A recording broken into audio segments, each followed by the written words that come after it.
Please subscribe to our channel, Pacific Front Untold, and be sure to leave a comment after watching a video. During World War II, the Japanese and American militaries fought for control of the Pacific theater.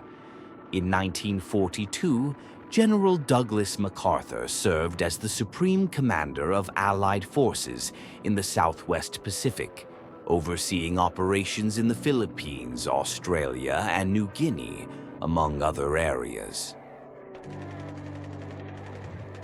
The Japanese military, a formidable force, began occupying several regions within MacArthur's command. As Japanese forces advanced toward Australia in early 1942, President Franklin D. Roosevelt ordered MacArthur to relocate to Australia to organize its defense and prevent its fall to Japanese control. While MacArthur successfully coordinated the defense of Australia, he left American and Filipino troops in the Philippines to continue resisting Japanese forces. American and Filipino troops remaining in the Philippines faced overwhelming odds on the Bataan Peninsula. Low on food, ammunition, and medical supplies, the Allies held out until April 9, 1942, when approximately 76,000 troops surrendered at Bataan. Some American and Filipino troops escaped the initial surrender, but were forced to capitulate on Corregidor by May 6, 1942. Beginning April 10, 1942, around 12,000 American and 64,000 Filipino prisoners of war, POWs, were forced to march approximately 65 miles up the Bataan Peninsula in what became known as the Bataan Death March. Already weakened by malnutrition and disease, the Allied soldiers endured brutal treatment. Japanese soldiers, viewing surrender as dishonorable, subjected the POWs to starvation, beatings, and executions during the grueling march. The Bataan Death March was a harrowing ordeal for the POWs. They faced relentless beatings, minimal food, and scarce water over the 65-mile journey. Some Japanese soldiers killed POWs for entertainment, while others forced prisoners to sit in the scorching sun for hours. Local Filipinos who attempted to aid the POWs, often at great personal risk, were also beaten or killed alongside them. After the initial march, the POWs were packed into overcrowded trains, standing for the duration of the journey. Upon reaching their destination, the march continued to Camp O'Donnell. Estimates suggest that between 5,000 and 10,000 Filipino and 600 to 650 American POWs perished during the march and its immediate aftermath.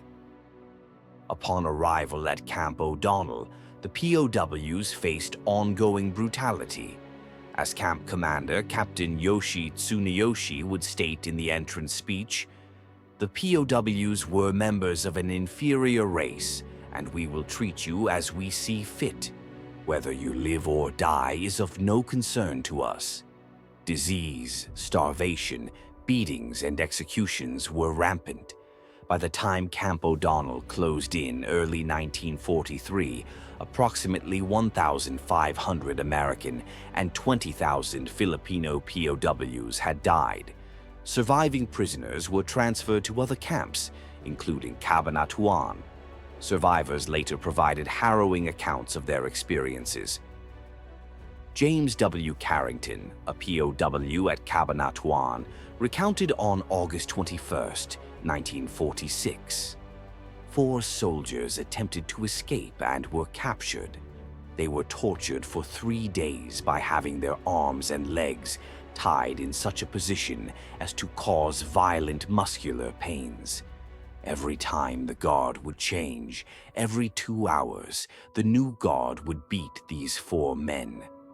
On the third day, they were taken to an open trench in the prison yard and executed by a firing squad of 8 men and 1 Japanese officer. Robert Eugene Taylor, a U.S. Marine Corps sergeant who survived the Death March and Cabanatuan, described camp conditions. When we got to camp, we were assigned to bamboo huts, about 80 to 100 men to a hut. About July, all the men were run down and dysentery started to break out. The Japs wouldn't give the American doctors any medicine to treat the men with, and the death toll started to rise. Our food here consisted of nothing but moldy rice, and sometimes we would get some dried fish which was full of worms. The survivors of Cabanatuan carried lifelong physical and psychological scars. Honoring their memory requires acknowledging the unimaginable suffering they endured daily for years until Allied forces liberated the camps in 1945. Many prisoners of war died before liberation, and those who returned home faced a lifetime of trauma. Remembering both the fallen and the survivors is essential to honoring their sacrifice